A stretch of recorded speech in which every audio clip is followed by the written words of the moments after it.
తీసుకెళ్లాలని లక్ష్యంతో పనిచేస్తున్నటువంటి గౌరవ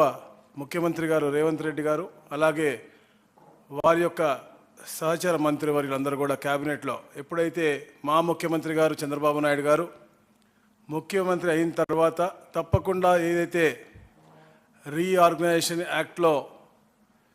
విషయాలు పెండింగ్లో ఉన్నాయి, రెండు రాష్ట్రాలందరినీ కూడా తెలుగువారు ఎక్కడున్నా కూడా సుభిక్షంగా ఉండాలనే లక్ష్యంతో చంద్రబాబు నాయుడు గారు పనిచేస్తారు. కాబట్టి ఒక ప్రోయాక్టివ్ వేగా లెటర్ పంపించటం, దాన్ని ఇక్కడ గౌరవ ముఖ్యమంత్రి గారు క్యాబినెట్లో చర్చించి సానుకూలంగా స్పందించి ఈరోజు ఈ సమావేశం ఏర్పాటు చేయటం, సమావేశంలో అన్నీ కూడా కులంకుశంగా చర్చించి అందరు అడ్వైజులు తీసుకుని ఎవరైతే మంత్రివర్యులు ఉన్నారో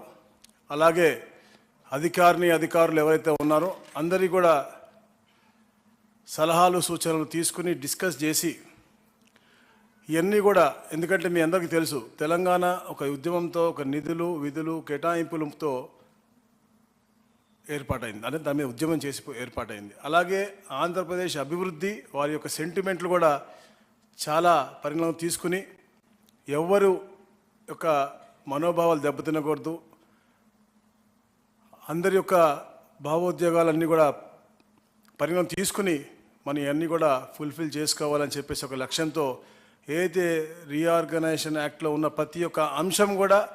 పూర్తి